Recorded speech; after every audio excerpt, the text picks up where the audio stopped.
Hello friends, welcome to Avipedia powered by Avimanyu IS and myself Atul Sambharia.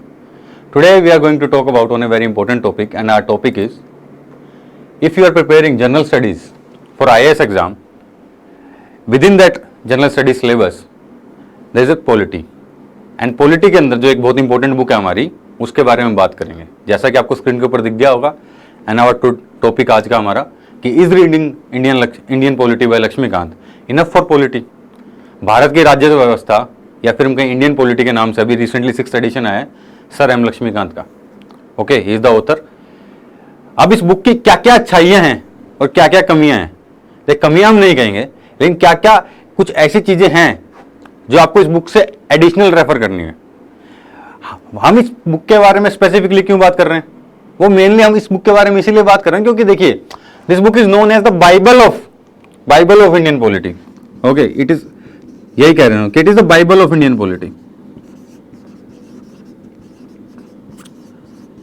Okay, but still पिछले कम से कम 2 साल के अंदर, पिछले 2018 के अंदर और 2019 के अंदर हमें कुछ ऐसे ट्रेंड देखने को मिले हैं कि जहां पे कहीं ना कहीं ये बुक थोड़ी सी कम पड़ जाती है. और वो चीजों को पूरा कैसे करें, उस चीजों को पूरा कैसे करें, अपने सिलेबस को पूरा कैसे करें, उसके बारे में मैंने आज आपके लिए वीडियो बनाया. ओके, तो चलिए स्टार्ट करते हैं. फर्स्ट थिंग हमें देखना पड़ेगा कि नए सिलेबस के हिसाब से आखिर इंडियन पॉलिटी का मतलब क्या है. What is the meaning, what are the parts of Indian polity. Indian polity in itself is not just constitution. Okay, according to the new scheme of syllabus as well as to with the pattern of exam, we can say that Indian polity encompasses क्या क्या. The first is governance, second is constitution and third is social justice. Okay, अब इन तीनों चीज के अंदर आप देखेंगे governance and social justice, mainly the questions which are related to these aspects they come in the mains exam. ठीक है, governance आते हैं पेपर 2 में, GS paper 2 of mains exam, and social justice in paper 1 as well as paper 2 आपको दोनों में मिलेगा आपको. ओके, सोशल जस्टिस पार्ट है किसका, पेपर 2 का. उसके बाद सोशल रिफॉर्म्स है जो कहीं ना कहीं सोशल जस्टिस से मिलते जुलते हैं, वो कहीं ना कहीं आते हैं पेपर 1 के पार्ट में. बाकी आपको पता है यूपीएससी पिछले 2-3 साल से तो सिलेबस की जो बाउंड्री है, हदें अपनी तोड़ी देती है. जीएस 3 के अंदर जीएस 4 वाला, जीएस 2 में जीएस 3 वाला, जीएस 1 में जीएस 2 वाला. बट स्टिल अगर हम मोटी मोटी बात करें तो इंडियन पॉलिटी का जो सिलेबस है वो 3 हिस्सों में बटा हुआ है, governance, constitution and social justice. Okay, constitution obvious सी बात है, मेंस के अंदर भी इंपॉर्टेंट है और प्रीलिम्स के अंदर भी इंपॉर्टेंट है. अब बात करते हैं लक्ष्मीकांत सर की बुक की. उसके अंदर क्या है, मेनली जो बताया गया है वो बताया गया कॉन्स्टिट्यूशन के बारे में. ओके, सेकंड जो आप पॉइंट देख रहे हो कॉन्स्टिट्यूशन, उसके बारे में उस बुक के अंदर बताया गया. Okay, the book clearly mentions about constitution. It doesn't talk about governance. Okay, it doesn't talk about social justice. Governance में तो फिर भी सेकंड जो chapter wise, for example governor के अंदर क्या रिफॉर्म चाहिए, पंछी कमीशन की रिपोर्ट, ओके, ये सब फिर भी बताया है. सरकारिया कमीशन, पंछी कमीशन, सेंटर स्टेट रिलेशंस के अंदर. ओके, अच्छी बात क्या है इस बुक की, अच्छी बात करते हैं कॉन्स्टिट्यूशन की. कॉन्स्टिट्यूशन बहुत एलोबरेट तरीके से दिया गया है. ओके, काफी एलोबरेट तरीके से दिया गया है. और सबसे और इंपॉर्टेंट बात है जो वो है updated. The book is very much updated. Okay, recently 6th edition आया है, उसके अंदर तो आपको जो अभी रिसेंट चेंजेस आए हैं आर्टिकल 370 को लेके, and even other changes, new amendments, वो सारे के सारे उसके अंदर अपडेटेड है. So that is the good thing about that book. Okay, फिर भी ये बुक कहीं ना कहीं कुछ कम क्यों रह जाती है वो हम अब आगे देखते हैं. ओके, सो सबसे पहले देख लेते हैं, उससे पहले year wise breakup of UPSC questions on Indian polity. Indian polity के अंदर यूपीएससी हर साल कितने कितने क्वेश्चन पूछती है प्रीलिम्स एग्जाम के अंदर. तो एज यू कैन सी 2015 में 15 क्वेश्चन आए, 2016 में 6 क्वेश्चन आए, 2017 के अंदर 22 क्वेश्चन आए, 2018 के अंदर 15 क्वेश्चन आए और 2019 के अंदर भी 15 क्वेश्चन आए. So as you can see कि ये किस हिसाब से ट्रेंड चल रहा है. ये 2017 के जो 22 क्वेश्चन है इसके ऊपर फोकस कीजिए आप. ओके, 2017 के जो 22 क्वेश्चन है वो बहुत इंपॉर्टेंट हमारे लिए इसलिए हो जाते हैं कि पहले जो ये 7 से 8 क्वेश्चन होते थे बिल्कुल इजी होते थे पॉलिटी के अंदर. ओके, अब यूपीएससी ने क्या किया है, अब यूपीएससी ने चेंजिंग ट्रेंड 2018 और 2019 के अंदर जो इजी वाले 7 क्वेश्चन थे ना, जो वेरी इजी क्वेश्चन डायरेक्ट आते थे कॉन्स्टिट्यूशन से. ओके, जैसे कि 2015 के अंदर एक क्वेश्चन पूछा था, ओके, कि नीति आयोग, ओके, नीति आयोग ने कौन सी एजेंसी को रिप्लेस किया. ओके, बहुत डायरेक्ट जो क्वेश्चन आते थे वो अब आने बंद हो गए हैं. कहीं ना कहीं वो सारे के सारे क्वेश्चन जितने भी एक्स्ट्रा जो 7 क्वेश्चन हैं वो बाकी स्कीम्स के अंदर ओके, स्कीम्स के अंदर, इन्वायरमेंट के अंदर, इन्वायरमेंट की जो वेटेज है वो धीरे धीरे बढ़ती जा रही है, वहां चले गए हैं। और जो अब जो क्वेश्चन रह गए हैं, जो 15 क्वेश्चन है यहाँ पे 2018 और 2019 के अंदर जो 15 क्वेश्चन आपको दिख रहे हैं, उसके अंदर खास बात यह है, इन 15 क्वेश्चन के अंदर खास बात यह है कि लक्ष्मीकांत सर की बुक से ओके 15 में से 8 क्वेश्चन आपके सोल्व हो जाएंगे। But Indian polity civil services exam का एक ऐसा एस्पेक्ट है जिसको आप लूज एंड आप छोड़ ही नहीं सकते। क्यों नहीं छोड़ सकते आप लूज एंड? क्योंकि कोई भी सीरियस एस्पिरेंट है वो इंडियन पॉलिटी के 15 में से 13 क्वेश्चन तो करके आना ही चाहता है। बट अगर आप इंडियन पॉलिटी बाय लक्ष्मीकांत वहीं तक ही आप सीमित रह गए तो उसके से अंदर से आपके 8 क्वेश्चन सोल्व हो सकते हैं, 15 के 15 क्वेश्चन आपके नहीं सोल्व होंगे। ओके, किसी हालत के अंदर भी नहीं होंगे, ये मैं आपको बता रहा हूं। क्यों नहीं होंगे? अगेन चलिए नेक्स्ट चलते हैं। ओके, इसीलिए क्योंकि इन सोर्सेज से आते हैं, मेनली 3 हेड के अंदर मैंने डिवाइड किया है। एक तो लक्ष्मीकांत के अलावा, okay, if you are reading Laxmikanth तो पॉलिटी के और सोर्सेज क्या है जहां से क्वेश्चन आते हैं? तो पहला सोर्स है एनसीईआरटी की बुक से। कौन कौन सी एनसीईआरटी की बुक हम देखेंगे। दूसरा न्यूज़पेपर। न्यूज़पेपर मतलब कि कोई मैं एक पर्टिकुलर न्यूज़पेपर की बात नहीं कर रहा हूं, ठीक है। न्यूज़पेपर का मतलब है करंट एस्पेक्ट जो चल रहे हैं उसका डिटेल के अंदर जो आपको पता होना चाहिए। Okay, that is the Hindu, Indian express, PRSindia.org, ये सारी चीजें। ओके, थर्ड है क्लास नोट्स। क्लास नोट्स में कुछ इस तरह की बातें होती हैं कि जो आपके माइंड को याद रह जाती हैं। फॉर एग्जाम्पल मनी बिल के ऊपर एक बार क्वेश्चन आया था, ओके, एंड हम लड़ रहे थे सब उसके बाद, क्या वो सही है क्या वो गलत है, बट उसका कोई थंब रूल था। ओके, उस तरीके के जो डिफिकल्ट क्वेश्चन होते हैं कॉम्प्रिहेंड करने के लिए। या फिर मैं अगर आपको एक और एग्जांपल दूं क्वेश्चन का, कि जहां पे आपको क्लास नोट आपके, या अगर आपके टीचर ने पढ़ाया आपको उस हिसाब से, तो लक्ष्मीकांत सर की बुक के अंदर क्या है, देयर इज ए हेड जहां पे लिखा है constitutional rights / legal rights. Okay, ये लिखा है उन्होंने, कॉन्स्टिट्यूशनल राइट्स / लीगल राइट्स, ये है। अब नीचे इसमें बताया गया राइट टू वोट। ना यूपीएससी ने क्वेश्चन पूछ लिया प्रीलिम्स के अंदर कि जो राइट टू वोट है वो कॉन्स्टिट्यूशनल राइट और लीगल राइट दोनों ऑप्शन में दे दिए, तो आप क्या टिक करोगे? तो इस तरह की कंफ्यूजन क्रिएट हो जाती है। जो आपके टीचर कभी ना कभी, क्योंकि जब आप नोट्स बनाते हो अपने हिसाब से बात करते हो, तो अगर आपकी अंडरस्टैंडिंग अच्छी है, अगर आपके पास क्लास नोट्स कुछ ऐसे हैं, आपके टीचर वहां पे कोई चीजें सोल्व कर देते हैं। मैं कोई एनकरेज नहीं कर रहा यहाँ पे कि oh my God class notes लेनी चाहिए, ये होना चाहिए, ओके, बट मैं बता रहा हूँ कहीं ना कहीं यहाँ पे आपके क्लास नोट्स, अगर आप क्लास नोट्स आपके पास नहीं है, उसके बाद भी आपको क्या करना चाहिए मैं आपको बताता हूँ। कि ये मैं बस एक एग्जांपल बता रहा था कि किस हिसाब से चीजें आ जाती हैं। ओके, सिंपल, कि इस तरह की कई बार एक आधा क्वेश्चन फंस जाता है, जिसकी वजह से क्या होता है कि आपके माइंड के अंदर चीजें क्लियर नहीं है।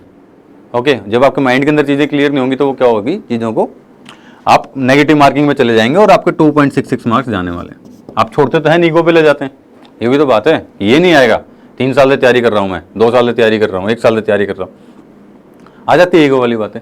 तो ये सारी चीजें एक टीचर अच्छे से सोल्व करवा सकता है। अगर नहीं करवा पाया तो देन कोई और बात है।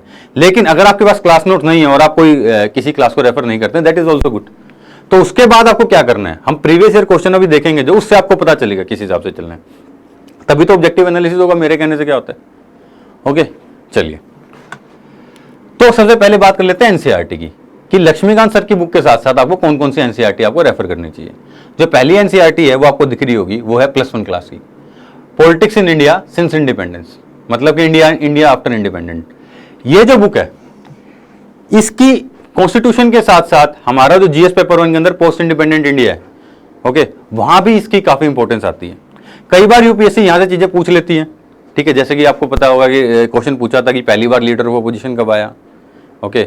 और ये बुक इंटरेस्टिंग भी पढ़ने में, आपका एक पॉलिटी का जो आपका एस्पेक्ट है वो बिल्ड कराते हैं, क्योंकि आप इससे रिलेट कर पाते हो। इतनी पुरानी बात नहीं कर रही है ये बुक, बात करेगी इमरजेंसी की, ये बुक बात करेगी अपने स्टार्टिंग के अंदर जो कॉन्स्टिट्यूशनल क्राइसिस हुआ था, ठीक है, ये बात करेगी मंडल कमीशन की। तो वहां से जो क्वेश्चन आते हैं वो आप इस बुक से कर सकते हो। ओके, लक्ष्मीकांत सर की बुक के अंदर भी दिया हुआ है, लेकिन जिस कॉन्सेप्चुअल तरीके से, जितने आसान लैंग्वेज के अंदर आपको एनसीईआरटी के अंदर मिलेगा, वहां पे आपको नहीं मिलेगा। वहां मैं कहूंगा बड़ी रोबोटिक लैंग्वेज के अंदर लिखा हुआ रहता है, और अगर आपके बेसिक्स क्लियर नहीं है तो आप वहां से भी चीजों को एकदम याद नहीं रख पाएंगे। एकदम जो जिस लेवल के ऊपर आपको याद रखने की जरूरत है, आप याद नहीं रख पाएंगे। Okay, second is political theory. Political theory से कुछ इस तरीके के क्वेश्चन सोल्व होते हैं। कैसे? लिबर्टी वाला क्वेश्चन जो पिछले 2 साल से यूपीएससी पूछ रही है। ओके, कि what do you mean by liberty. ये सारी चीजें होती है पॉलिटिकल थ्योरी बुक से। ओके, +1 के लिए है ये वाली बुक भी। ओके, एंड सबसे इंपॉर्टेंट जो बुक है वो मैंने नीचे अलग से रखी है, जो दिखा रहा हूं मैं आपको, this red colour book, red and yellow cover book, Indian constitution at work. It is nothing but mini Laxmikanth. ठीक है, ये मिनी लक्ष्मीकांत है लेकिन बहुत आसान लैंग्वेज के अंदर। अगर आप लक्ष्मीकांत सर की बुक को फॉलो कर रहे हैं या कोई और बुक को फॉलो कर रहे हैं, पहले इस किताब को जरूर पढ़ लेना। इसको पढ़ने से बेस्ट जो बेनिफिट होने वाला है, द बिगेस्ट बेनिफिट, ओके, वो ये होने वाला है कि आपकी एक तरह से न्यू फाउंडेशन आपकी स्ट्रांग हो जाएगी। उसके बाद अगर आप कोई बुक पढ़ रहे हो, ठीक है, जिसकी लैंग्वेज थोड़ी टफ भी है, ठीक है, ज्यादा नहीं समझाया गया, इसके अंदर इलस्ट्रेशंस हैं, इसके अंदर एग्जांपल्स हैं, ठीक है, इंटरेस्ट बनाती है, और इतनी हैवी किताब भी नहीं, काफी ठीक ठाक है। ओके, ना ज्यादा मोटी है ना ज्यादा पतली है, ठीक बुक है। But this is the foundation of polity, this is the foundation of the polity. अगर मैं आपको कहूं किस तरीके से पढ़नी चाहिए, तो मैं आपको बताऊंगा, आपको यहां से एंटी क्लॉकवाइज चलना चाहिए, आपकी स्क्रीन के ऊपर चल रहा है। पहले आपको इंडियन कॉन्स्टिट्यूशन एट वर्क पढ़नी चाहिए, उसके बाद पॉलिटिकल थ्योरी पढ़नी चाहिए, और फिर politics in India since independence चाहिए। ओके, ये बात है, तभी आप 15 में से 13-14 क्वेश्चन सोल्व कर पाएंगे। ओके, ऐसा क्यों, वो भी अब देख लेते हैं। तो ये एनसीईआरटीज हैं। सीरियसली हमने एक बात नहीं की जो PRSindia.org वगैरह है, उसकी भी मैं जब जैसे जैसे क्वेश्चन कराऊंगा उसके साथ मैं बात करूंगा आपसे उसके बारे में। ओके, तो अब देख लेते हैं कुछ प्रीवियस ईयर क्वेश्चन जो आए हैं। ओके, कुछ प्रीवियस ईयर क्वेश्चन आए हैं जो कि लक्ष्मीकांत सर की बुक से बाहर थे। ओके, और मैं आपको बार बार कह रहा हूं, for constitution it is the best book. पढ़ो आप कॉन्स्टिट्यूशन के लिए किताब, अच्छी किताब है, डिटेल में है, अपडेटेड बहुत इंपॉर्टेंट है, अपडेटेड होना। आपको भी पता है एज ए IAS एस्पिरेंट रोज कितनी सारी अपडेट्स आपको करनी पड़ती है, कितनी वेबसाइट फॉलो करनी पड़ती है छोटी छोटी चीजों के लिए। And the biggest, it is elaborated, complete है ये, ठीक है, कंटेंट की कोई कमी नहीं है, लेकिन कहीं ना कहीं जहां शॉर्टफॉल है वो मैं आपको बता रहा हूं अभी। This is something which you need to understand. चलिए, so let's see some previous year questions. Okay, तो पहला जो प्रीवियस ईयर क्वेश्चन आएगा वो ये रहा, consider the following statement, Aadhaar can be issued as a proof of citizenship और domicile. Okay, ये यूपीएससी प्रीलिम्स 2018 के अंदर क्वेश्चन पूछा गया था। Once issued, Aadhaar number can not be deactivated और omitted by the issuing authority. Which of the statement given above is are correct. अब Aadhaar card के बारे में इतना डिटेल में तो नहीं बताया बुक में, इवन कॉन्स्टिट्यूशन की किसी किताब में नहीं बताया गया। आप DD बसु देख लो या कोई और बुक देख लो, ठीक है, सुभाष कश्यप की जो बुक है वो देख लो आप, ठीक है, बट इतना डिटेल में किसी ने नहीं बताया, कहीं नहीं मिलेगा आपको आधार के बारे में। तो ये आपको चीजें फॉलो करनी पड़ेगी। कहां से? Newspaper PRS India, PRS India की वेबसाइट से आप ये सारी चीजें फॉलो कर सकते हो, ठीक है। दूसरी, न्यूज़पेपर और PRS मैंने दोनों क्यों लिखा है यहाँ पे, वो दोनों इसलिए लिखा है, न्यूज़पेपर के अंदर खबरें आती हैं कि इतने लोगों का नाम निकाल दिया आधार से, ठीक है, इतना ये हो गया। पहली वाली स्टेटमेंट काफी इजी है, Aadhaar can be issued as a proof of citizenship और डोमिसाइल। आपको पता है Aadhaar is not a proof of citizenship, वो रेजिडेंसी का प्रूफ है, वो रेजिडेंट्स को इशू किया जाता है। ओके, ये बात है। दूसरा, आपको पता है डीएक्टिवेट करती है आधार, बहुत सारे लोगों के आधार नंबर डिलीट भी किए गए हैं, तो इसमें ऑटोमेटिकली ऑप्शन 1 करेक्ट हो जाता है।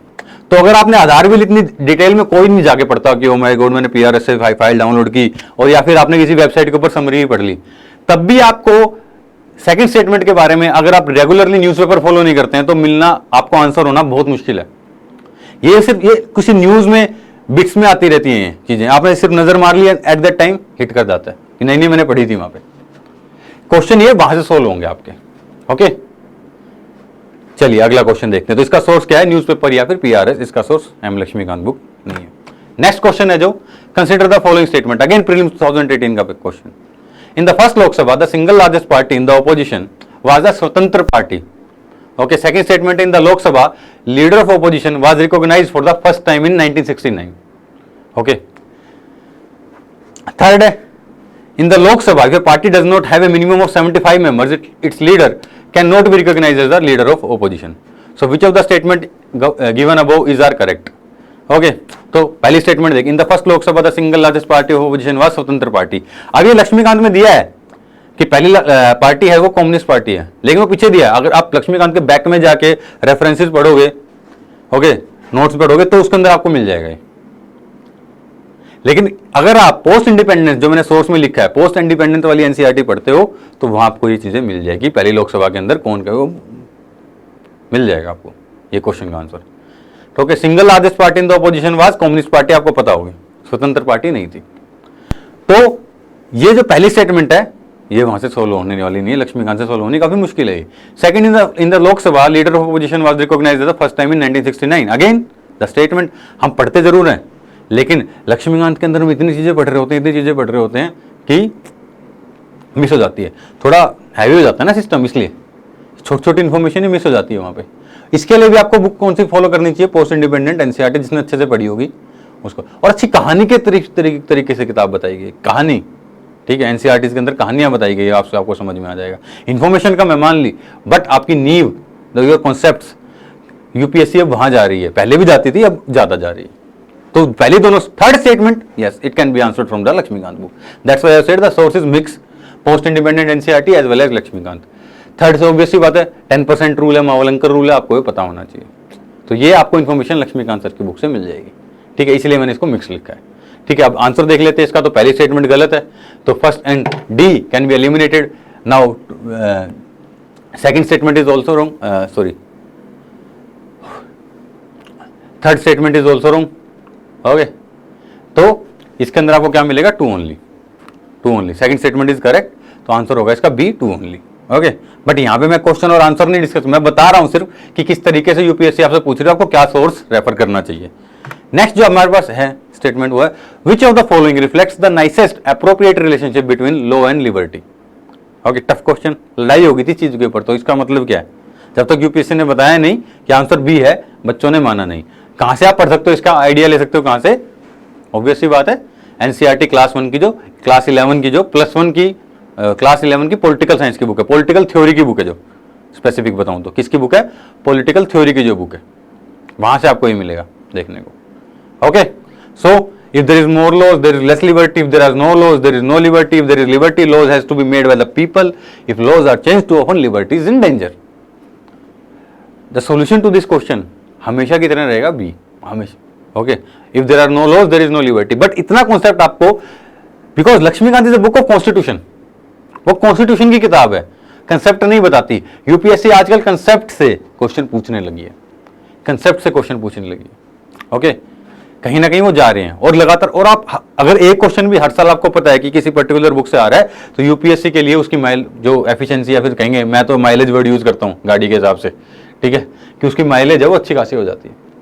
आपको पता है कि ये वाली बुक पढ़ने से मेरे को मेरा हो सकता है क्वेश्चन ठीक हो जाए, आपको एज मिलती है, और ऐसा क्वेश्चन आपको पता है जो हर एक का ठीक नहीं होता, तो it creates as for you, as for you. NCERT सभी पढ़ते हैं, देख इस माइंडसेट से नहीं पढ़ते, उनको बाद में पढ़नी तो है लक्ष्मीकांत, क्या करना है इसका, ठीक है। You just go through NCERT को, बहुत अच्छे से मन लगा के पढ़ना चाहिए, तभी आपको ये चीजें याद रहेंगी। चलिए next, which of the following are regarded as main features of rule of law. पहला लिमिटेशन ऑफ पावर्स, दूसरा इक्वालिटी बिफोर लॉ, थर्ड है people's responsibility to the government, and fourth है liberty and civil rights. Select the correct answer using the code given below. A है 1 and 3 only, B है 2 and 4 only, C है 1, 2 and 4, and D है 1, 2, 3 and 4. Okay, again कहां से मिलेगा आपको answer इसका, NCERT political science class 11 political theory की बुक से। अब एक बुक में से आपको 2 क्वेश्चन आ रहे हैं आपके, ठीक है, तो पढ़नी चाहिए बुक, अच्छे मन लगा के पढ़नी चाहिए आपकी।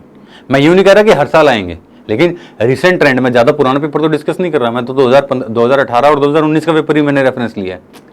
ओके, वहीं से आपको देख लीजिए। तो limitation of the power, rule of law, equality before law, people's responsibility to the government, people की रिस्पॉन्सिबिलिटी नहीं, गवर्नमेंट की responsibility towards the people. Okay, बस इसी केस के अंदर पहला और जो चौथी स्टेटमेंट है वो एलिमिनेट हो जाएगी because of the because of that, and the answer will be 1, 2 and 4, limitations of the power, equality before law and liberty and civil rights. Okay, चलिए rule of law. Consider the following statement, now we are in 2019। 4 question उसके discuss किए, 4 question इसके discuss करेंगे। As per the recent amendment to the Indian forest act 1927, the forest dwellers have right to fell the bamboos grown on the forest areas. Okay, second है, as per the scheduled tribe and the other forest dwellers recognition of the Forest Rights Act, bamboo is a minor forest product produce. And third is the scheduled tribes and other traditional forest dwellers, recognition of the Forest Rights Act 2006 allow my ownership of the forest produce to forest dwellers. Okay आपको पता है अगर आप fifth schedule और six schedule पढ़ोगे M Laxmikanth sir की book का, तो उसमें दिया हुआ है दूसरी और तीसरी statement, specially third statement is given there. लेकिन पहली स्टेटमेंट अभी रिसेंट अमेंडमेंट था, ठीक है। अमेंडमेंट ये था कि नॉन फॉरेस्ट एरिया के अंदर अब बैम्बू को ट्री नहीं माना जाएगा। ओके पहले ट्री माना जाता था तो वो काट नहीं पाते थे, बट नॉन फॉरेस्ट एरिया के अंदर, नॉट इन फॉरेस्ट एरिया। तो अब ऑब्वियस सी बात है आपको ये अपने आप को अपडेटेड रखना पड़ेगा। आप पॉलिटी के अंदर आंख बंद करके सिर्फ लक्ष्मीकांत पढ़ के आप नहीं जा सकते। ओके आप लक्ष्मीकांत पढ़ के नहीं जा सकते। मेंस की तो बात ही छोड़ दो, मेंस में तो आपको ज्यादा चीजें सोर्स, ये कॉन्स्टिट्यूशन तो आना ही चाहिए, साथ में दूसरी चीजें भी आनी चाहिए। ओके ये आप देखिए ऑब्वियस ही बात है, यहाँ पे जो पहली स्टेटमेंट है वो गलत हो जाती है, because it says forest areas but अब the amendment says non forest areas. Okay so in that case again first and one A and D is eliminated. Okay और उसके बाद आपको इतनी डिटेल के अंदर आपको पता भी नहीं होगा कौन सा कहाँ पे कितना कितना पढ़ना है, तो आपको भी पता है इतना आप कहीं से ही पढ़े हुए हो, सेकंड और थर्ड स्टेटमेंट आपको याद नहीं रह सकती, ये सिर्फ आपको अंदाजा ही लगाना पड़ता है, ठीक है कि हाँ यार कहीं पढ़ा था, आते जाते चलता फिरता वहीं से ऐसा हुआ होगा, बात खत्म, ठीक है। तो answer will B 2 and 3 only. Okay चलिए, और आंसर के ऊपर मैं बता रहा हूं इस तरीके से आपको बाहर लक्ष्मीकांत से ही बाहर आपको देखना पड़ेगा, अपने क्लास नोट से भी बाहर देखना पड़ेगा। You have to keep yourself updated, okay next question is again 2019 के अंदर लिबर्टी से प्यार यूपीएससी का, और होना भी चाहिए। In the context of the polity, which one of the following would accept as the most appropriate definition of liberty? Protection against tyranny of political rulers, absence of restraints, opportunity to do whatever one likes, and D opportunity to develop oneself fully. अब आपको भी पता है, again मैंने वो right to vote और constitutional right और legal right वाला आपको एग्जांपल दिया था, वैसे यहाँ पे भी लड़ाई है। कोई कहता है आंसर बी है, कोई कहता है आंसर डी है। मैं इसके अंदर नहीं पढ़ूंगा आंसर क्या, इसका आंसर बी भी हो सकता है, इसका आंसर डी भी हो सकता है। ओके मैंने भी 2019 का पेपर दिया था, आई क्लियर इट। ओके मैं आंसर डी लगा के आया था, अब मुझे पता नहीं कि मेरा ठीक होगा या गलत होगा। ओके लेकिन अगर आपको देखना है कि यार क्या है क्या नहीं है, और ज्यादा क्लैरिटी के साथ आपको देखना है, तो आपको लक्ष्मीकांत सर की बुक से नहीं पता चलेगा, आपको देखना पड़ेगा NCERT class 11 political science, NCERT class 11 political science. Okay भैया तो आंसर क्या है, आंसर क्या है बी और डी के अंदर से एक। आंसर पे लड़ाई नहीं करनी, मुद्दा पता होना चाहिए कि कहां से आपको चीजें आई हैं और कहां से कंसेप्ट पता होना चाहिए लिबर्टी का। हर साल इसमें क्वेश्चन आ रहा है और आना भी चाहिए, it is a very important topic liberty के बारे में।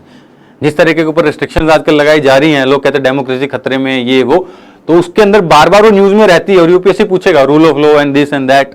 ओके चलिए next, in India which of the following review the independent regulators in the sectors like telecommunication, insurance, electricity, etc.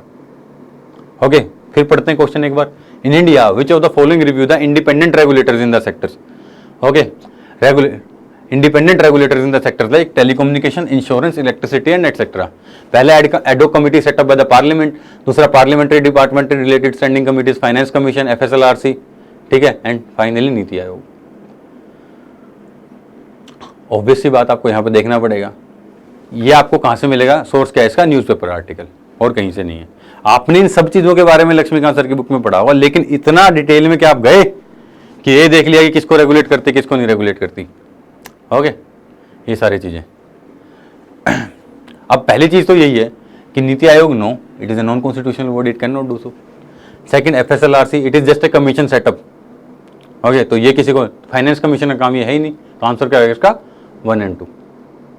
Okay answer होगा इसका 1 and 2। This you should know about. Okay चलिए last question हमारा जो मैं discuss, 4 और 4 मैंने दोनों question उठाए थे, क्योंकि मैं ऑलरेडी क्लेम कर रहा हूं कि 8 क्वेश्चन आपके हो जाएंगे 15 में से। मुद्दा 15 में से 13 क्वेश्चन करना, that is the challenge. Okay consider the following statements pre 2019, ये भी अगेन प्री 2019 के अंदर ये क्वेश्चन आया है। ओके ये the parliament prevention of disqualification act 1959 exempts several posts from the disqualification on the grounds of office of profit, office of profit किया, ठीक है। The above mentioned act was amended 5 times and finally the term office of profit is well defined in the constitution of India. अभी क्या है इसके अंदर मैंने source भी नहीं लिखा कि कहां से आया क्वेश्चन, ये क्वेश्चन अगेन मिक्स है ये, ठीक है। पहली स्टेटमेंट पढ़ते हैं, parliament prevention exempt several of parliament prevention of disqualification act 1959 exempt several post of disqualification on the grounds of office of profit, several, ठीक है। इतना डिटेल में नहीं है वहां पे, आप इतना नहीं पढ़ सकते कहीं पे, ठीक है। ऑब्वियसली बात है ऑफिस ऑफ प्रॉफिट के बारे में बताया गया, लेकिन इतना इस लेवल के उसके अंदर जो एग्जैक्ट कॉन्स्टिट्यूशन के अंदर लिखा वो लिखा हुआ है एम लक्ष्मीकांत सर की बुक में, एग्जैक्ट कि ऑफिस ऑफ प्रॉफिट है और कौन क्या क्या ऑफिस ऑफ प्रॉफिट है जो कॉन्स्टिट्यूशन ने निकाल दिया। If it is vice president, president serve कर रहा है, वाइस प्रेसिडेंट सर्व कर रहा है, ओके, प्राइम मिनिस्टर है, कहीं पे मंत्री है, कहीं का एमएलए है, एमपी का है, and other offices which are exempted by the parliament, okay, ये बात है। The above mentioned act was amended 5 times. किसको पता है भाई, मेरे को भी नहीं पता, किसी को नहीं पता। आप पेपर के अंदर कितनी बार अमेंड हुआ है, कहीं कभी अखबार में आया होगा, आपने देख लिया, ठीक है। And finally the term office of profit is well defined in the constitution of India. ये नहीं है, ऑब्वियसली बात है, कहीं डिफाइन नहीं है, ओके। अब यहां पे क्या आपका चलेगा, सिंपली कि well defined, the term office of profit is well defined, बस आपने इसको एलिमिनेट करना है, आपने आंसर मार देना है 1 and 2। तो इसका सोर्स कुछ नहीं है, इसका सोर्स आपका common sense, okay, just common sense से आपको एक क्वेश्चन सोल्व हो जाएगा। वरना आपके लिए, आप अगर आप बुक के अंदर यहाँ पे आंसर ढूंढने निकलेंगे, तो आपने अगर पढ़ा भी होगा बुक में, कहीं मेंशन भी होगा कि 5 बार अमेंड हुआ है, इतना आप नहीं देखते। सिटीजनशिप अमेंडमेंट एक्ट है जो 1955 है, जो सिटीजनशिप एक्ट 1955 है, वो कितनी बार अमेंड हुआ है, कितनी ही बार अमेंड हुआ है, बट हमें उसके बारे में नहीं पता चलता कि कितनी बार अमेंड हुआ है। अभी रिसेंटली भी अमेंड हुआ है, फिर 2005 में हुआ था, ठीक है। तो टाइम पूछना कितनी बार हुआ है, तो यूपीएससी आपसे जानना ही नहीं चाह रही थी कि आपको पता हो। यूपीएससी सिर्फ इतना कह रही थी कि office of profit well defined है या नहीं है कॉन्स्टिट्यूशन ऑफ इंडिया में। सिर्फ एक ही स्टेटमेंट यहां पे काम की थी, जिसको ये स्टेटमेंट पता है उसने ऑप्शन इस तरीके से सेट किए थे कि उसको करेक्ट आंसर मिल गया, okay. So easy by elimination, these are the things which you need to do to crack prelims, okay. तो होपफुली आपको जो मैंने थोड़ा एक कुछ बताने की, रिव्यू देने की कोशिश की, आपको अच्छा लगा हो। If you like it then okay, if you like the video then obviously बात है, like the videos and do subscribe to our channel and please hit the bell icon and share this with your friends who are aspirants। मतलब relevant जगह पे share करना है, ऐसे नहीं कहीं पे भी, रेलिवेंट अपने फेसबुक के ऊपर, टेलीग्राम के ऊपर, ठीक है, अपने जो व्हाट्सएप ग्रुप है आप वहाँ पे, जो आपके व्हाट्सएप बने हुए हैं वहाँ आप शेयर करना। अगर आपको वीडियो के अंदर कोई कमी लगती है तो प्लीज़ कमेंट करके बताइएगा, ताकि मैं उसको दूर कर सकूँ, okay. Because we are going to learn together, okay. इसमें कोई बात नहीं है इसमें कि मुझे ज़्यादा आता है या फिर आपको कम आता है, ऐसा कुछ भी नहीं है, या मुझे कम आता है आपको ज़्यादा आता है, ठीक है। किसी बहुत महान इंसान ने कहा है कि stay hungry and stay foolish, हम तो उसी पे चलते हैं, ठीक है। So that's it for today. I am Atul Sanwariya and have a very nice day, thank you.